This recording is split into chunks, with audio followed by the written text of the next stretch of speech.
दोस्तों नमस्कार। मैं योगेश कुमार उम्मीद करता हूँ आप सब लोग बेहतर होंगे और स्वागत है आपका YKCSE में। आज की इस वीडियो के माध्यम से हम समझने वाले हैं UNF ट्रिपल सी क्या होता है, COP क्या होता है और COP की जो 29 मीटिंग चल रही है इसके बारे में हम जानेंगे। इस वीडियो के माध्यम से हम समझने वाले हैं ये चर्चा में क्यों है, UNF ट्रिपल सी COP होता क्या है, इसी से जुड़ा हुआ एक महत्वपूर्ण मुद्दा है पेरिस एग्रीमेंट क्या है और किस तरीके से ये काम करता है, और पेरिस एग्रीमेंट को लेकर क्लाइमेट चेंज को लेकर जो फर्स्ट नेशन और डेवलपिंग नेशन के बीच में जो डिस्प्यूट है इसको हम समझेंगे किस तरीके से इनके बीच में ये डिस्प्यूट बना हुआ है और इसका हिस्टोरिकल बैकग्राउंड हम समझने वाले हैं। साथ ही साथ COP29 के अंतर्गत किस तरह के मुद्दे जो है उठाए जा सकते हैं और क्या ये इस मीटिंग के माध्यम से किया जा सकता है पर्यावरण को बचाने के लिए, ग्लोबल वार्मिंग से लड़ाई करने के लिए दुनिया के द्वारा, इन चीजों को हम समझने वाले हैं। आइए शुरू करते हैं।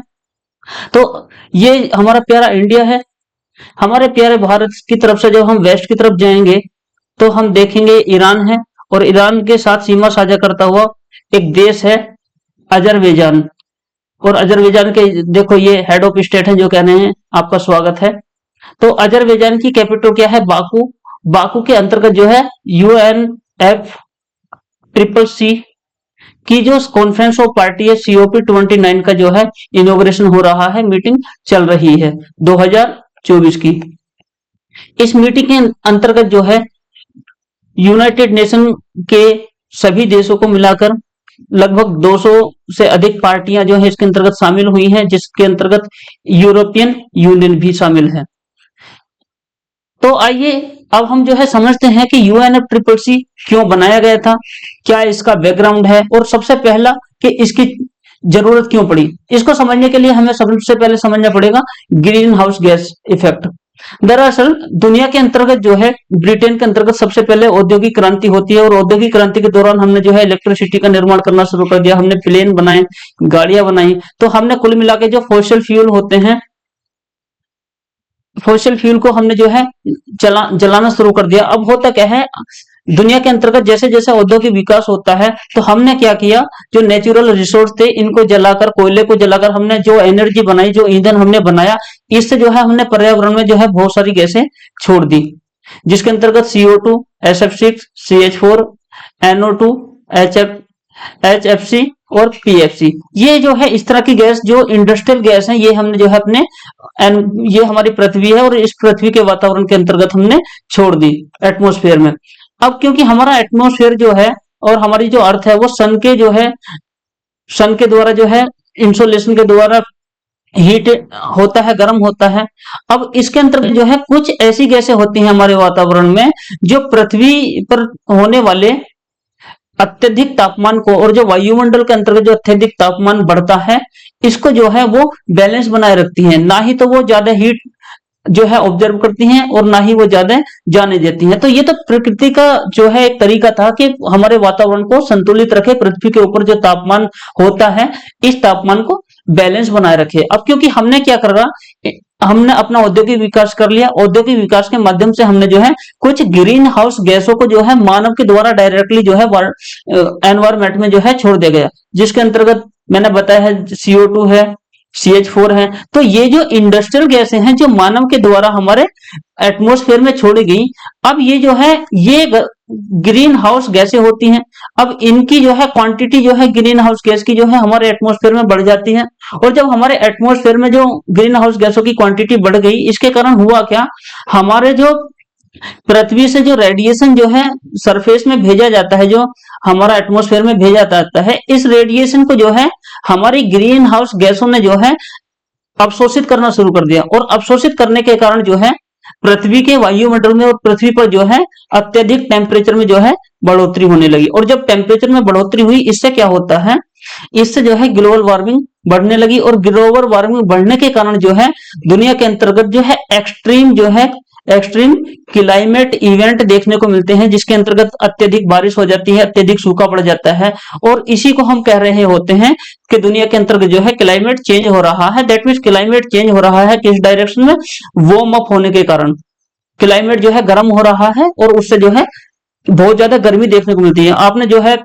2024 के अंतर्गत भी जो है भारत के अंतर्गत बहुत ज्यादा हीट अप देखा था कुछ क्षेत्रों के अंतर्गत, दिल्ली एनसीआर के क्षेत्रों में जहां पर बहुत ज्यादा गर्मी थी, 50 के आसपास, 48 के आसपास जो है टेम्परेचर यहाँ पर भी चला गया था। तो हमने अपना इंडस्ट्रियल विकास तो कर लिया, लेकिन हमने क्या, जो हमारी ये प्यारी अर्थ थी, इसके ऊपर जो पेड़ पौधे होते थे, जो ग्रीन हाउस गैसें थी, गैसों का बैलेंस था, इस सबको हमने अपने विकास के दौरान बिगाड़ दिया।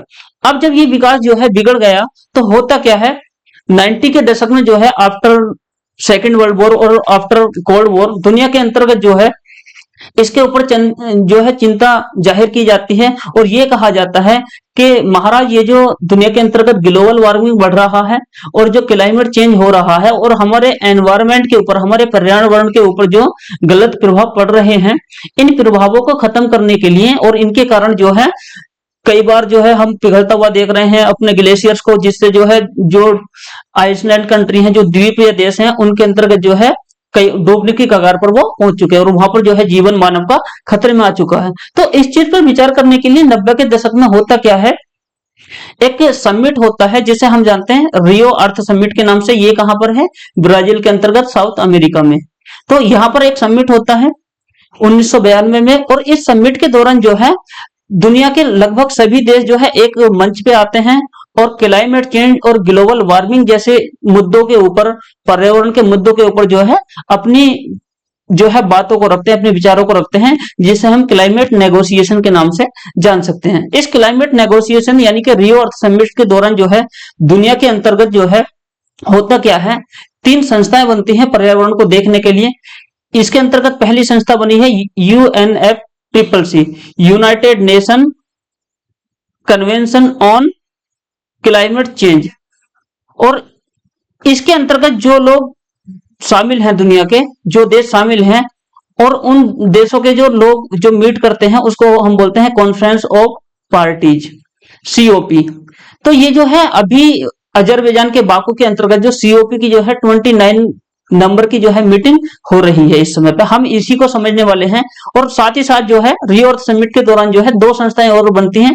एक जो है बायोडाइवर्सिटी की जो जैव विविधता है हमारी, इस जैव विविधता को जो है प्रोटेक्ट करने के लिए एक संस्था बनती है, और तीसरी एक संस्था बनती है जिसे हम जानते हैं UNCCD, United nation convention for combat desertification. यानी कि मान लीजिए ये हमारी अर्थ है, अर्थ का एरिया है, अब मान लीजिए इस पे जो है सूखा सूखा पड़ता जा रहा है किसी क्षेत्र में, यहाँ पर जो है रेनफॉल आपको देखने को मिल नहीं रहा, और जब आपको रेनफॉल देखने को नहीं मिल रहा यहाँ पर, तो इससे क्या होता है, यहाँ की जो ग्रीन वेजिटेशन है वो खत्म हो जाएगी, और आने वाले समय में जो है और भी अधिक जो है बरसात कम देखने को मिलेगी, तो यहाँ की जो सोइल है वो जो है एकदम रेतीली होती चली जाएगी। तो इसी प्रक्रिया को हम बोलते हैं क्या, डेजर्टिफिकेशन। यानी कि दुनिया के अंतर्गत जो है डेजर्ट भी जो है, सूखे डेजर्ट जो है बन रहे हैं ड्यू टू क्लाइमेट चेंज। अब दुनिया के अंतर्गत क्लाइमेट चेंज हो रहा है, ग्लोबल वार्मिंग बढ़ रही है, तो इसके अंतर्गत जो है कहीं ना कहीं दुनिया के कुछ देश तो ऐसे हैं जिन्होंने बहुत ज्यादा जो है क्या किया, अपना इकोनॉमिक डेवलपमेंट किया, कोयला जलाकर, एनर्जी के रिसोर्स के, पृथ्वी के रिसोर्स का इस्तेमाल करके, और ग्लोबल वार्मिंग को बढ़ावा दे दिया आफ्टर इंडस्ट्रियल रिवॉल्यूशन। तो इसके बाद में होता क्या है, इन मुद्दों को ध्यान में रखते हुए दुनिया के अंतर्गत जो है बहुत ज्यादा चिंताएं बढ़ने लगी, और कुछ जो है द्वीप अभी भी डूबने की कगार पर हैं। तो इस चीज को का समाधान निकालने के लिए दुनिया में जो है UNFCCC यानी कि जो क्लाइमेट चेंज होगा, इस क्लाइमेट चेंज पर UNFCCC के अंतर्गत बात की जाएगी, और COP नाम से इसकी बैठक होगी, और 2024 की इसकी बैठक जो है अभी जारी है। समझते हैं मामला क्या है। यदि हम इसके COP के कॉन्फ्रेंस ऑफ पार्टी जो है किसका, UNFCCC का, यदि हम इसके बैकग्राउंड को समझें तो हम पाते हैं इसका जो विकास मैंने बताया कि 1992 में जो है ये नेगोशिएशन होती है, और जो है संस्थाएं बनना शुरू होती हैं। तो इस तरह की जो देश आपस में मिलना शुरू हुए, वो सबसे पहली बार COP फर्स्ट के नाम से मिलते हैं। कब, 1995 में। कहां पर, बर्लिन में, और इसको नाम दिया गया क्लाइमेट चेंज। यानी कि UPSC और PCS में ये जो है मैच द फॉलोइंग में कई बार पूछ लिया जाता है कि COP1 कहां पर हुई थी, किस वर्ष हुई थी, और इसका संबंध किससे है, क्या क्लाइमेट चेंज से है, क्या बायोडाइवर्सिटी से है, या फिर जो है डेजर्टिफिकेशन से है। तो UNFCCC का COP जो 1 है 1995 का बर्लिन का, इसका संबंध किससे है, क्लाइमेट चेंज से। आगे चल के जो है क्लाइमेट चेंज पे जो है बहुत ज्यादा सहमति उस समय बन नहीं पाती है, तो धीरे धीरे जो है नियम कानून जो है बनना शुरू होते हैं और बहुत ज्यादा इस पर सहमति नहीं होने के कारण जो है आगे लोग बात करते हैं। तो होता क्या है,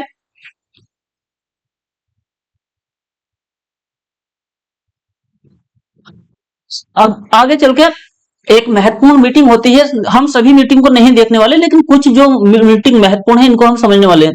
आगे चलकर COP3 होती है, conference of parties UNF triple C की ही। कब? 1997 में। कहां पर? जापान के अंतर्गत। और इसको जाना जाता है क्योटो प्रोटोकॉल के नाम से। अब क्योटो प्रोटोकॉल ये जो है बहुत ज्यादा इंपॉर्टेंट है, यूपीएससी और पीसीएस के एग्जाम में पूछा जाता है। क्योटो प्रोटोकॉल का संबंध किससे है? क्लाइमेट चेंज से। तो इसके अंतर्गत भी जो है क्लाइमेट चेंज जो हो रहा था, कुछ नियम कानून बनते हैं। ग्लोबल वार्मिंग जो बढ़ रही है, गर्मी जो बढ़ रही है, इसके ऊपर बात होती है। और किस तरीके से हम पृथ्वी के ऊपर जो तापमान बढ़ता जा रहा है, इस तापमान से हम किस तरीके से बच सकते हैं, क्या क्लाइमेट चेंज को हम रोक सकते हैं, और यदि नहीं रोक सकते तो उसका प्रभाव किस तरीके का होगा, इसके प्रभाव को हम दुनिया के ऊपर कैसे कम कर सकते हैं। इस तरह की जब बातें होती हैं तो इसे क्योटो प्रोटोकॉल के नाम से जानते हैं। अब ये इसके अंतर्गत क्या है हम इसमें नहीं समझने वाले अभी, ये मैं बैकग्राउंड बता रहा हूं आपको, हिस्टोरिकल बैकग्राउंड किस तरीके से चलता है। आगे चलकर एक महत्वपूर्ण मीटिंग होती है COP7, जिसे 2001 में जो हुई थी, कहां पर? मोरक्को के मराकेश में। इसे मराकेश अकॉर्ड उसके नाम से जानते हैं, मराकेश अकॉर्ड के नाम से।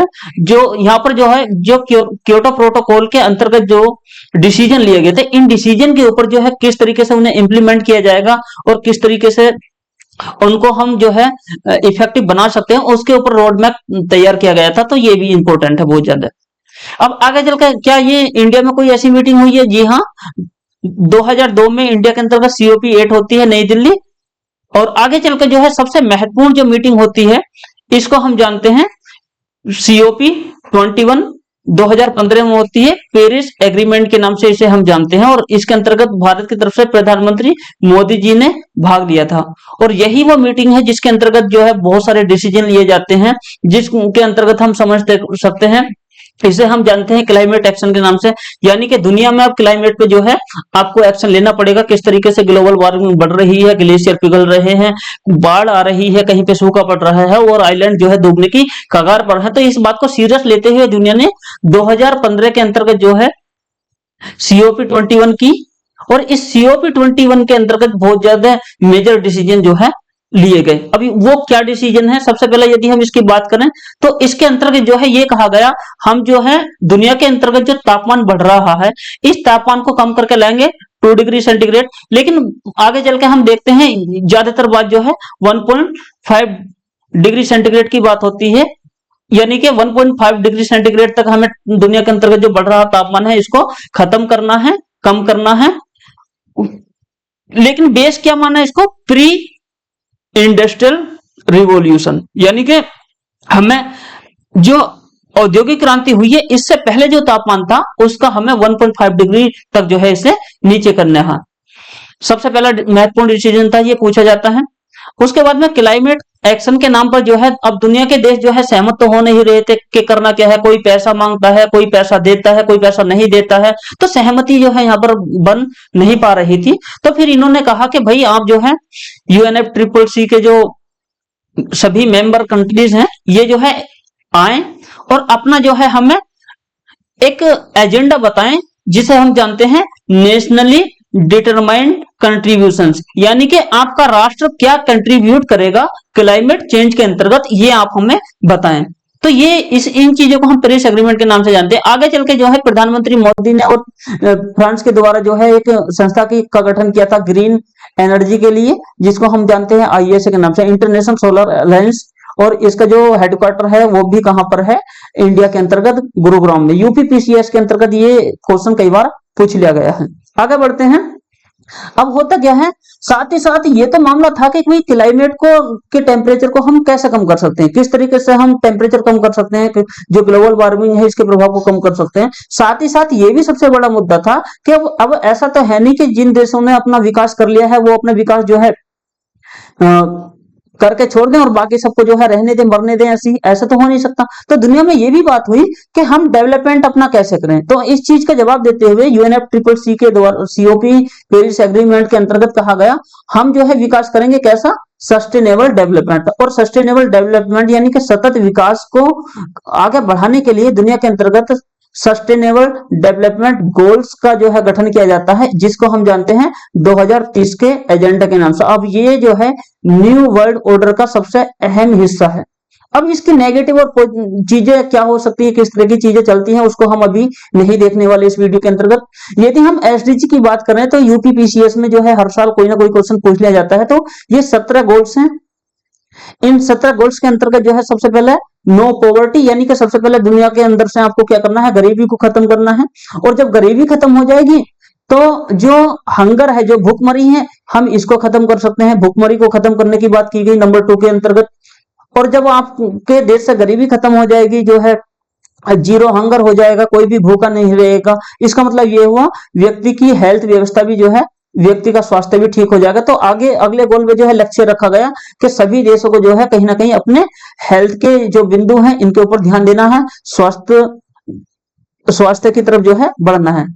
साथ ही साथ कहा गया 4th के अंतर्गत क्या कहा जाता है, क्वालिटी एजुकेशन की बात की जाती है। और ये सभी number wise number match the following में पूछे जाते हैं। 5 के अंतर्गत क्या कहा गया, जेंडर इक्वलिटी की बात की जाती है कि लोगों के बीच में जो है लैंगिक समानता को स्थापित करो। साथ ही साथ जो है 6 के अंतर्गत क्या कहा जाता है, क्लीन वाटर एंड सैनिटेशन। अगर आप जो है जेंडर इक्वलिटी कर लेंगे तब जाके आप सफाई की तरफ ध्यान देंगे। तो 6 के अंतर्गत क्या है, आपका सैनिटेशन और क्लीन वाटर से संबंध है इसका। आगे चल के जब आप वाटर को जो है अच्छे से कर लोगे तो उसके बाद में आपको जो है एफोरेस्टेशन करना है, अफोर्डेबल क्लीन एनर्जी, सॉरी, यानी कि आपको जो है ऊर्जा तो बनानी है, जिस ऊर्जा से आपको विकास करना है वो ऊर्जा कैसी होनी चाहिए, क्लीन होनी चाहिए, ना कि केवल कोयले को जलाकर हो, पेट्रोल को जलाकर हो, डीजल को जलाकर हो, ऐसा नहीं होना चाहिए। और उसी के माध्यम से जो है हम अपना विकास करें। 7वें नंबर का गोल्स ये है। 8वें नंबर का गोल्स क्या है कि लोगों को जो है वर्किंग कंडीशन और इकोनॉमिक ग्रोथ अच्छी होनी चाहिए, डिसेंट वर्क होना चाहिए और इकोनॉमिक ग्रोथ की तरफ हम सोचते हैं, इकोनॉमिक ग्रोथ हो। साथ ही साथ जो है हमारा नवा क्या कहता है, इंडस्ट्री इनोवेशन, और जो है किस तरीके से हम अपने इंफ्रास्ट्रक्चर को बेहतर कर सकते हैं, जो SDG है उसको बढ़ावा देने के लिए, सतत विकास करने के लिए। सतत विकास मतलब जो आने वाली पीढ़ियों के लिए भी विकास के रूप में रहे, यानी कि ये बहुत बड़ी विचारधारा है, वो एक ब्रॉड आइडिया है सस्टेनेबल डेवलपमेंट का। इसके अंतर्गत जो है 9वें में ये बात होती है। और 10वां जो है अपना वो क्या क्या कहता है, हमें जो है असमानताओं को दूर करना। दुनिया के अंतर्गत हम देखते हैं गरीबी अमीरी है और जी छोटा बड़ा ऊंच नीच, ये बहुत सारी चीजें होती हैं। तो इनइक्वालिटी यानी कि दुनिया में जितनी भी प्रकार की असमानताएं हैं उन असमानताओं को खत्म करना दुनिया के अंतर्गत जो है ये पेरिस एग्रीमेंट के अंतर्गत ये गोल रखा गया। साथ ही साथ 11वें नंबर का क्या कहता है, 11वें नंबर का कहता है कि सस्टेनेबल सिटी एंड कम्युनिटीज, यानी कि हमें जो समुदाय ऐसे बनाने हैं, ऐसे शहर बनाने हैं जो सतत हों। सतत किस रूप में हो, जहां पर पेड़ पौधे भी हो, जहां की एनर्जी क्लीन हो, जहां पर सांस लेना जो है आसान हो। अब ऐसा नहीं है कि दिल्ली की तरह जो है आप घुट घुट के जी रहे हो, रोड पर निकल नहीं सकते आप, इतना पोल्यूशन जो है दिल्ली के अंतर्गत दीपावली और नवंबर के दौरान जो है हो जाता है। अगले गोल के अंतर्गत यानी कि 12वें गोल के अंतर्गत जो बात की गई वो किस तरह की गई, इन्होंने कहा हमें रेस्पॉन्सिबल जो है कंजम्पशन करना है एंड प्रोडक्शन करना है। हमें जो है उत्तरदायित्व निभाना है, किस तरह की वस्तु हमें उपयोग में लानी है और किस तरह का प्रोडक्शन करना। अब पता लगा कि हमें जरूरत तो है केवल एक पेन की और हम जो है 4 पेन लेके घूम रहे हैं। तो हमें क्या करना है, एज ए कंज्यूमर भी क्या होना है, एक प्रकार से रिस्पॉन्सिबल बनना है। 12वें गोल के अंतर्गत ये बात की जाती है। अगला जो है कहता है कि क्लाइमेट पे एक्शन लो। भाई जो ग्लोबल वार्मिंग बढ़ रहा है इस पे ध्यान देना है, जो ग्लेशियर्स पिघल रहे हैं इस पे ध्यान देना है। तो क्लाइमेट एक्शन, ओवरऑल क्लाइमेट की बात की जाती है इसके अंतर्गत 13 के अंतर्गत। साथ ही साथ लाइफ बिलो वाटर, अगर आप जो है अपने क्लाइमेट पर ध्यान देंगे तो जो पानी है, पानी को भी आप जो है स्वस्थ रख सकते हैं। तो यानी कि जीवन ही जो है पानी के लिए है, पानी के आधार पर ही जीवन है, तो हमें पानी का भी जो है ध्यान रखना है। 14 नंबर का गोल ये है। और 15 नंबर का गोल क्या है, लाइफ ऑन लैंड, यानी कि बिना लैंड के हमारी लाइफ नहीं है, तो हमें अपनी लैंड को भी कहीं ना कहीं सस्टेनेबल बनाना है। साथ ही साथ जब हम ये पर्यावरण, सफाई और गरीबी से जुड़े हुए मुद्दे को देख लेंगे तो हमें फिर क्या ध्यान देना है 16वें नंबर पर, हमें शांति कायम रखनी। और दुनिया के नाम पे, दुनिया के अंतर्गत शांति के नाम पे तो आप जो है यूक्रेन और रशिया का संघर्ष देख सकते हैं, मिडिल ईस्ट के अंतर्गत जो संघर्ष चल रहा है इसको देख सकते हैं, और जो है बांग्लादेश के अंतर्गत किस तरीके से सत्ता पलट हुआ, तो यहाँ पर शांति नाम की तो कोई चीज है ही नहीं, खासतौर पर जो विकासशील देश है इनके अंतर्गत। और जस्टिस की तो बात छोड़ ही दो, तो कहीं ना कहीं जस्टिस भी हमें दुनिया के अंतर्गत एक गोल रखा गया 2030 तक के लिए कि आपको जो है जस्टिस सुधारना है, शांति कायम रखनी है। और 17वें नंबर का गोल जो है ये है कि जो भी सभी गोल हैं 16 के 16, इनके अंतर्गत हमें जो है सभी को पार्टनरशिप करनी है, यानी कि पूरी दुनिया के देश एक साथ आएंगे और 2030 के एजेंडे पर काम करेंगे। कहीं ना कहीं जो है इस तरह की बात पेरिस एग्रीमेंट के अंतर्गत होती है, जिस समय मोदी जी 2015 में पेरिस जाते हैं COP21 के अंतर्गत भाग लेने। आइए आगे बढ़ते हैं। अब यदि हम महत्वपूर्ण इवेंट की बात करें COP के, तो अगला महत्वपूर्ण इवेंट होता है COP26, जो होता है 2021 में, कहा, ग्लासगो यूके में। इसे ग्लासगो समिट के नाम से भी हम जानते हैं। इसके अंतर्गत क्या होता है, भारत के प्रधानमंत्री मोदी जी ने जो है हिस्सा लिया, और मोदी जी जब हिस्सा लेते हैं इन्होंने बताया कि हमारा जो देश है पेरिस एग्रीमेंट को लेकर हमारा क्या स्टैंड है, हम किस तरीके से पर्यावरण को सुरक्षित कर सकते हैं, ग्लोबल वार्मिंग से हम किस तरह की लड़ाई कर सकते हैं, मोदी जी ने ये बताया। और मोदी जी ने जो बताया इसका नाम है पंचामृत। तो मोदी जी ने जो है 5 जो है ऐसी चीजें बताई और कहा कि हम जो है इन कामों को करेंगे, जिसे हम पंचमृत के नाम से जानते हैं। ये एग्जाम में के लिए बहुत ज्यादा काम का है। कहां पर लिया गया, COP26 में। कब, 2021 में। कहां पर, ग्लासगो समिट। कहां पर, यूके में। तो ये जो है पंचमृत की घोषणा मोदी जी ने कहा की थी, किससे संबंधित है, ये क्लाइमेट चेंज से। तो इसके बाद में मोदी जी ने जो कहा कि हम 5 जो है लक्ष्य लेते हैं और इनको हम भविष्य में पूरा करेंगे। ये लक्ष्य क्या है, यदि हम बात करें तो मोदी जी ने कहा सबसे पहले के अंतर्गत जो है हम 500 गीगावाट जो है हम ऐसी एनर्जी का निर्माण करेंगे जो नॉन फ्यूसल हो, यानी कि वो कैसी एनर्जी होगी, हमारी ग्रीन होगी। कितने, 500 गीगावाट। कब तक, 2030 तक। तो 2030 तक सबसे पहला गोल हमने रखा। और सबसे महत्वपूर्ण गोल जो है इसके अंतर्गत वो क्या है, 50% तक जो है हम एनर्जी की रिक्वायरमेंट पूरी करेंगे। कहां पर, नवीन ऊर्जा के स्रोत से। नवीन ऊर्जा के स्रोत जहां पर मतलब पर्यावरण के अंतर्गत पोल्यूशन कम होता है, हम 2030 तक ये करेंगे। अगला जो गोल्स है वो क्या था, हमें जो है रिडक्शन करना है, कम करना है कार्बन एमिशन को, यानी कि हम जितना भी कार्बन एमिशन करना है उसको हम 2030 तक कम करेंगे।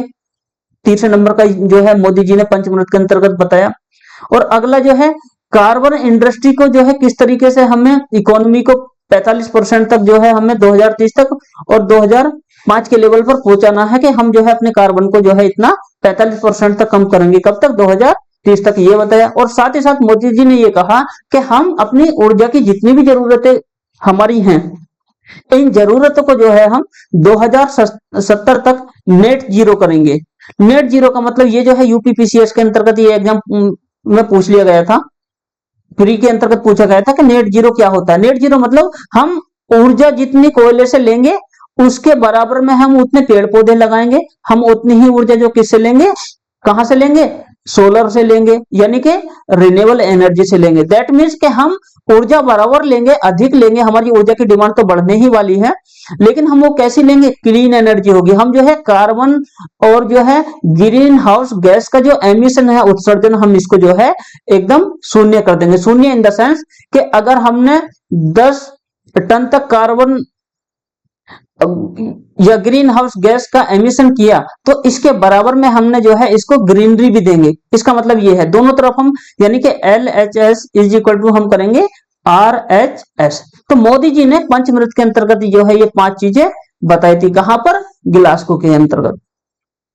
अब होता क्या है, अगली ही एक महत्वपूर्ण बैठक कहां पर होती है, COP28, जिसे हम जानते हैं 2023 में, और ये कहां पर हुई थी, UAE में। और UAE के अंतर्गत जो बैठक होती है, इसके अंतर्गत जो सबसे महत्वपूर्ण चीज निकल के आई दुनिया के सामने, वो क्या थी, लॉस एंड डैमेज फंड। यानी कि जो देश बदलते पर्यावरण से, ग्लोबल वार्मिंग से जिन देशों को अधिक खतरा हो रहा है और जिनका बहुत अधिक नुकसान हो रहा है, और कुछ देश जो है डूबते जा रहे हैं, इनके लिए जो है हम लॉस एंड डैमेज फंड लेके आएंगे, यानी कि इनके लिए विशेष पैसे की व्यवस्था की जाएगी। साथ ही साथ पेरिस एग्रीमेंट के अंतर्गत जो है मामला पैसों से भी जुड़ा हुआ था, कौन पैसे देगा, यानी कि वही वाली बात है कि बिल्ली के गले में घंटी कौन बांधेगा। तो इसमें जो है लड़ाई चलती है, क्या होता है आगे देखते हैं। आइए, अब United nation framework convention on climate change की COP29 के बारे में हम बात कर रहे हैं। यदि हम इसकी बात करें तो सबसे पहले जो है अभी तक हम ये चर्चा में किए हैं, ये समझ चुके हैं। UNFCCC COP होता क्या है इसको हम समझ चुके हैं। पेरिस एजेंडा क्या है, 2030 तक हमें क्या करना है, 17 गोल्स लिए हैं, जिसके अंतर्गत ISA का निर्माण भी किया गया है, इसको हम समझ चुके हैं। अब आगे हम समझते हैं जो फर्स्ट नेशन कंट्री हैं और डेवलपिंग नेशन है, इन दोनों के बीच में किस तरीके का डिस्प्यूट चलता है, कैसे विवाद होते हैं, इसको हम समझेंगे। और साथ ही साथ COP29 के अंतर्गत जो एजेंडा है इनका, इसको हम समझेंगे। आइए शुरुआत करते हैं। दुनिया के अंतर्गत जो है दो देश हैं, दो प्रकार के देश हैं। एक तो विकसित कंट्री है, डेवलप्ड कंट्री है, जिसे हम एडवांस इकोनॉमी के नाम से जानते हैं। कुछ जो है ऐसे हैं जो अपना विकास कर रहे हैं और विकास में काफी आगे बढ़ चुके हैं, और कुछ ऐसे हैं जो एकदम लीस्ट डेवलप्ड हैं, जो यानी कि एकदम गरीब टाइप के हैं, जिनका जो है विकास भी नहीं हो पाया है। तो अब दुनिया के अंतर्गत इन्होंने क्या किया, ये जो वेस्टर्न कंट्री है, विकसित कंट्री, इन्होंने क्या किया, अपनी मसल्स को जो है बढ़ा लिया। किस तरीके से, इन्होंने क्या किया, खूब दे दनादन कोयला जलाया। इन्होंने क्या किया, खूब पेट्रोलियम और नेचुरल गैस का इस्तेमाल किया, और इन्होंने दे दनादन ग्रीन हाउस गैस और अपने कार्बन एमिशन को जारी रखा, और इन्होंने क्या कर लिया, अपना तो कर लिया विकास।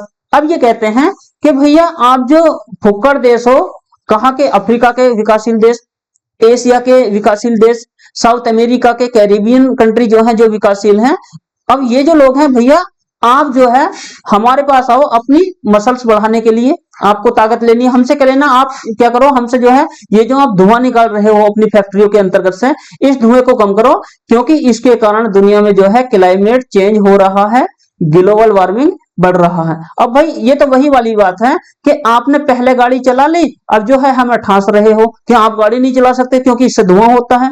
भाई आपने पहले क्यों चला ली। अगर अब मामला क्या होता है, मामला यही होता है, यहां पर होता क्या है कि विकसित देश क्या कहते हैं, वो ये कहते हैं कि भाई हम जो है आपको जो है टेक्नोलॉजी ट्रांसफर करेंगे, और उसके बदले हम क्या लेंगे, पैसा, और आप जो है हमारी टेक्नोलॉजी से क्या करें, ग्रीन या क्लीन एनर्जी का जो है विकास करें और उससे अपना जो है डेवलपमेंट करें। अब ये जो फुक्कड़ हम अफ्रीकन, एशियन और जो साउथ अमेरिकन कंट्रीज है, ये कहते हैं कि महाराज हमारे पास पैसा नहीं है, हमें पैसा दो, पैसा दो, पैसा दो, पैसा पैसा होता रहता है, और ये कटोरा लेके आते हैं कहां पर, विकसित देशों के सामने। ये कहते हैं कि भाई आपने क्योंकि अपना पहला विकास कर लिया है, आपने जो है कार्बन एमिशन ज्यादा करा है, आपने क्लाइमेट चेंज को चेंज किया है, इसलिए जो है आप हमें क्लाइमेट चेंज से लड़ने के लिए, पर्यावरण को प्रोटेक्शन करने के लिए आप हमें पैसा दो। अब ये जो COP29 कहां पर, अजरबैजान के बाकू के अंतर्गत जो चल रही है, इसके अंतर्गत जो है कहीं ना कहीं ये बात जरूर उठ सकती है कि आप जो है क्लाइमेट चेंज जो हो रहा है, इसके अंतर्गत जो है क्लाइमेट फाइनेंस के ऊपर ध्यान दो, यानी कि जिन देशों को ज्यादा नुकसान हो रहा है उनको आप पैसा दो, और जो कंट्री ऐसे हैं जो डेवलपिंग स्टेज में है अपनी, अब ऐसा तो है नहीं कि भारत अपना विकास करना बंद कर दे, बिल्कुल नहीं हो सकता, विकास तो करना पड़ेगा हमें, तो उसके लिए जो है हम क्या करते हैं, पैसा मांगे। अब ये देखने का विषय रहेगा कि विकसित देश जो है गरीब देशों को पैसा दे पाते हैं क्लाइमेट चेंज से लड़ने के लिए या नहीं। साथ ही साथ सुनने में तो न्यूज में ये भी आ रहा है कि ये जो है कि एक नए मैकेनिज्म का निर्माण कर सकते हैं जो फाइनेंस को इकट्ठा करेगा, किसके माध्यम से, न्यू कलेक्टिव क्वांटिफाइड गोल्स के माध्यम से। लेकिन अमेरिका के अंतर्गत जो है न्यू गवर्नमेंट आ गई है, किसकी, ट्रंप साहब की, और ट्रंप साहब जो है अपने पिछले कार्यकाल के अंतर्गत जो है इन्होंने क्या किया था, ये पेरिस एग्रीमेंट से ही बाहर हो गए थे। क्यों, क्योंकि अमेरिका के अंतर्गत जो है वेदर एक्सट्रीम कंडीशन देखने को मिली थी, वो कैसी थी, कोल्ड वाली थी। अब ये देखने का विषय रहेगा कि ट्रंप के दौरान किस तरीके से चीजें आपको देखने को मिलेंगी, क्या जो है फाइनेंस के ऊपर सहमति बन पाएगी या नहीं, और इस टॉपिक पर हम जो है आगे भी वीडियो लाते रहेंगे। धन्यवाद, और इस PPT का लिंक आपको जो है डिस्क्रिप्शन में मिल जाएगा।